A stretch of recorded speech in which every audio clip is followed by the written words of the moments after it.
एला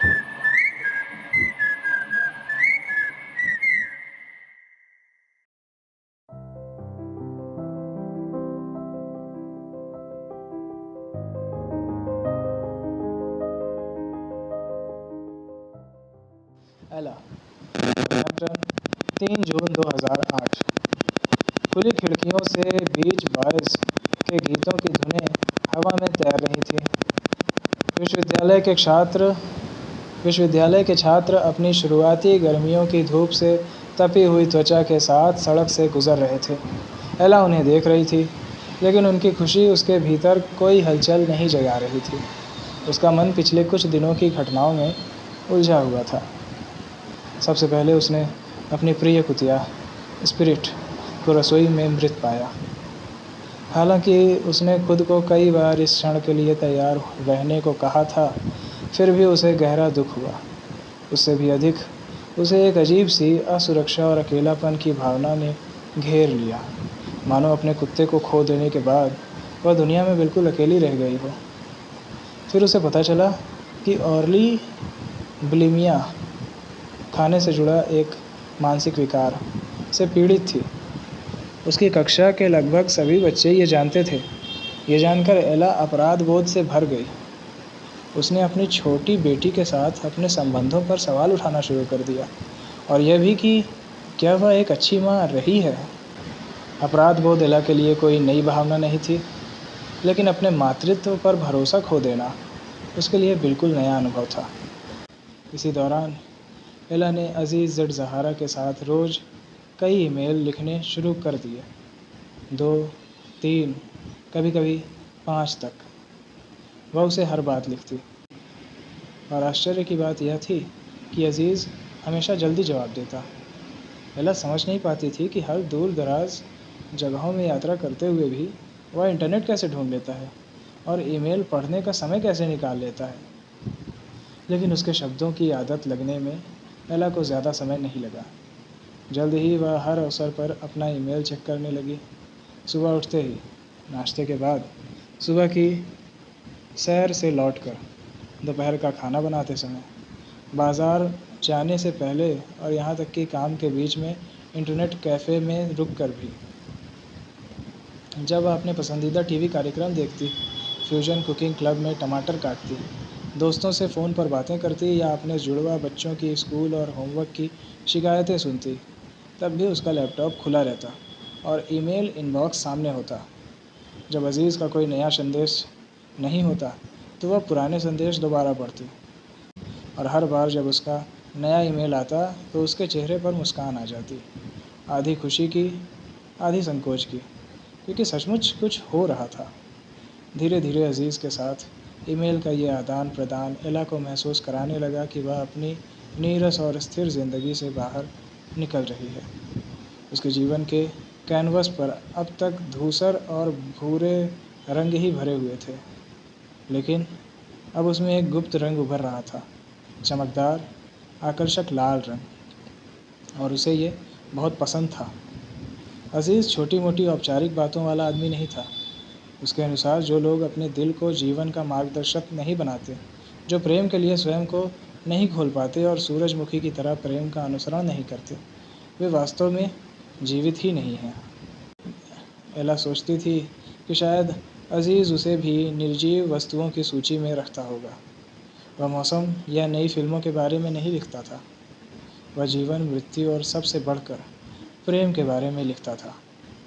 एला किसी अजनबी से ऐसे विषयों पर अपने मन की बातें कहने की आदी नहीं थी, लेकिन शायद उसके जैसी स्त्री को खुलकर बोलने के लिए किसी अजनबी की ही ज़रूरत थी। अगर उनके बीच थोड़ी सी छेड़छाड़ या आकर्षण था भी, तो एला को लगता था कि वह पूरी तरह निर्दोष था। वे दोनों साइबर स्पेस की अनंत भूल भुलैया के दो दूरस्थ कोनों में खड़े होकर एक दूसरे से हल्का सा फ्लर्ट कर सकते थे। एला को उम्मीद थी कि इस संवाद के माध्यम से वह अपने आत्मसम्मान का कुछ हिस्सा वापस पा सकेगी, जिसे उसने अपने विवाह के दौरान खो दिया था। अजीज़ उन दुर्लभ पुरुषों में से था जिनसे कोई स्त्री प्रेम कर सकती है बिना अपना सम्मान खोए, और शायद अजीज़ को भी ये अच्छा लगता होगा कि एक मध्यम आयु की अमेरिकी महिला उसे इतना महत्व दे रही है। साइबर स्पेस लोगों के व्यवहार को एक साथ बढ़ा चढ़ाकर भी दिखाता था और नरम भी कर देता था। ये अपराध बोध के बिना छेड़छाड़ का अवसर देता था और एला के पास पहले से ही बहुत अपराध बोध था तथा जोखिम के बिना रोमांच भी देता था, जो उसकी ज़िंदगी में कभी नहीं था। यह ऐसा था जैसे निषिद्ध फल का स्वाद लेना, लेकिन अतिरिक्त कैलोरी की चिंता किए बिना। कोई परिणाम नहीं था। इसलिए एला ने सोचा, अगर एक विवाहित स्त्री का किसी अजनबी को इतने निजी ईमेल लिखना पाप था भी, तो उनके संबंध की पूरी तरह आत्मिक और गैर शारीरिक प्रकृति को देखते हुए यह केवल मीठी निंदा यानी स्वीट ब्लास्फेमी थी।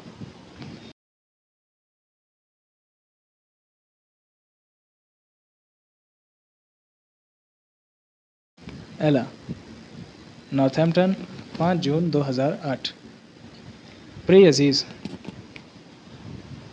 आपने अपने एक पुराने ईमेल में लिखा था कि यह विश्वास करना कि हम तर्कसंगत निर्णयों के माध्यम से अपने जीवन की दिशा को नियमित कर सकते हैं उतना ही हास्यास्पद है जितना कोई मछली ये सोच ले कि वह उस महासागर को नियंत्रित कर सकती है जिसमें वह तैरती है।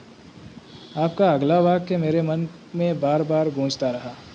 एक सब कुछ जानने वाले स्वयं की धारणा ने न केवल झूठी अपेक्षाएं पैदा की हैं, बल्कि उन जगहों पर निराशाएं भी जहां जीवन हमारी उम्मीदों के अनुरूप नहीं होता।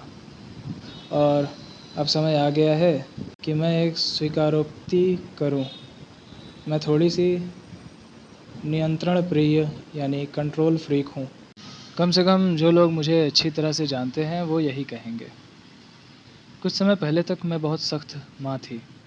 मेरे पास नियमों की लंबी सूची थी और विश्वास कीजिए वे आपके सूफी नियमों जितने प्यारे नहीं थे। एक बार मेरे और उनमें कोई मेल भाव नहीं चलता था। एक बार मेरी बेटी ने मुझ पर आरोप लगाया कि मैं किसी गोरिल्ला सैनिक की तरह व्यवहार करती हूँ। उसने कहा कि मैं उनकी ज़िंदगी में खाइयाँ खोद कर बैठ जाती हूँ और हर भटकते विचार और इच्छा को पकड़ लेने की कोशिश करती हूँ। आपको क्यों सिरा सिरा गीत याद है? मुझे लगता है कि वह गीत कभी मेरा नहीं रहा। जो होगा सो होगा वाला विचार मुझे कभी पसंद नहीं आया। मैं बस परिस्थितियों के साथ बह नहीं सकती। मुझे पता है कि आप धार्मिक व्यक्ति हैं, लेकिन मैं नहीं हूँ। हालांकि हमारा परिवार कभी कभी सब्बाथ मनाता है। मुझे तो यह भी याद नहीं है कि मैंने आखिरी बार प्रार्थना कब की थी।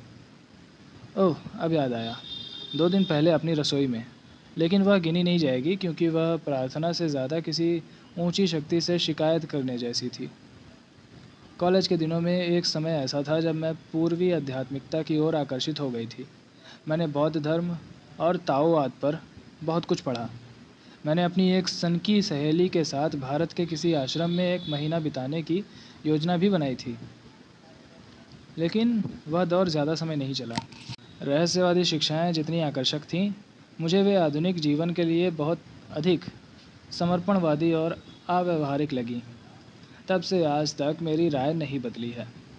मुझे उम्मीद है कि धर्म के प्रति मेरा ये झुकावहीन रवैया आपको बुरा नहीं लगेगा। इसे उस व्यक्ति की दर से की गई स्वीकारोक्ति समझिए जो आपकी परवाह करता है। स्नेह सहित, एला। प्रिय गोरिल्ला एला, तुम्हारा ईमेल मुझे तब मिला जब मैं एम्स्टर्डम से मलावी जाने की तैयारी कर रहा था। मुझे एक ऐसे गांव की तस्वीरें लेने का काम सौंपा गया है जहां एड्स व्यापक रूप से फैला हुआ है और अधिकांश बच्चे अनाथ हैं। यदि सब कुछ ठीक रहा तो मैं 4 दिन में लौट जाऊंगा।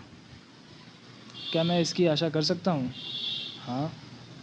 क्या मैं इसे नियंत्रित कर सकता हूँ? नहीं। मैं केवल अपना लैपटॉप साथ ले जा सकता हूँ, इंटरनेट ढूंढने की कोशिश कर सकता हूँ और यह उम्मीद कर सकता हूँ कि मैं एक और दिन जीवित रहूँगा। बाकी सब मेरे हाथ में नहीं है। सूफी इसे 5वां तत्व कहते हैं, शून्य, वॉइड। वह दिव्य तत्व जिसे हम मनुष्य ना पूरी तरह समझ सकते हैं ना नियंत्रित कर सकते हैं, लेकिन जिसकी उपस्थिति से हमें हमेशा अवगत रहना चाहिए। मैं निष्क्रियता में विश्वास नहीं करता। यदि उसका अर्थ कुछ ना करना और जीवन में कोई गहरी रुचि ना रखना है। लेकिन मैं पांचवें तत्व का सम्मान करने में विश्वास करता हूँ। मेरा मानना है कि हम में से हर व्यक्ति ईश्वर के साथ एक समझौता करता है। मैंने भी किया था। जब मैं सूफ़ी बना तब मैंने ईश्वर से वादा किया कि मैं अपनी ओर से पूरी कोशिश करूँगा और बाकी सब उसी पर छोड़ दूँगा। मैंने स्वीकार कर लिया कि कुछ चीज़ें मेरी सीमाओं से बाहर हैं। मैं केवल कहानी के कुछ टुकड़े देख सकता हूँ। पूरी योजना मेरी समझ से परे है। अब तुम सोचती हो कि मैं धार्मिक व्यक्ति हूँ, लेकिन मैं नहीं हूँ। मैं आध्यात्मिक हूँ और ये अलग बात है। धार्मिकता और आध्यात्मिकता एक जैसी नहीं है और मेरा मानना है कि आज इन दोनों के बीच की दूरी पहले से कहीं अधिक बढ़ गई है। आज भी ठीक मध्य युग की तरह आध्यात्मिकता में रुचि का विस्फोट हो रहा है। पश्चिम में अधिक से अधिक लोग अपने व्यस्त जीवन के बीच आध्यात्मिकता के लिए जगह बनाने की कोशिश कर रहे हैं, लेकिन उनकी विधियां अक्सर अपर्याप्त होती हैं। आध्यात्मिकता कोई नया मसाला नहीं है जिसे हम पुराने भोजन पर छिड़क दें। ये ऐसी चीज़ नहीं है जिसे हम अपने जीवन में जोड़ लें बिना उसमें बड़े बदलाव किए। मुझे पता है कि तुम्हें खाना बनाना पसंद है। क्या तुम्हें पता है कि शम्स कहते हैं, दुनिया एक विशाल कढ़ाई है और उसमें कुछ बड़ा पक रहा है।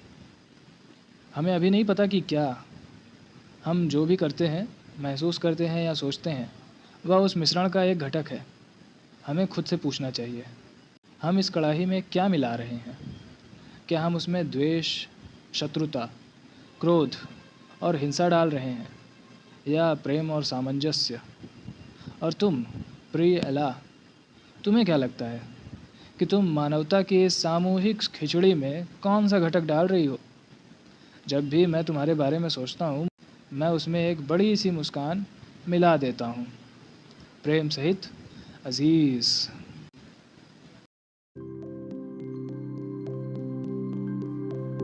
Subscribe, subscribe, subscribe.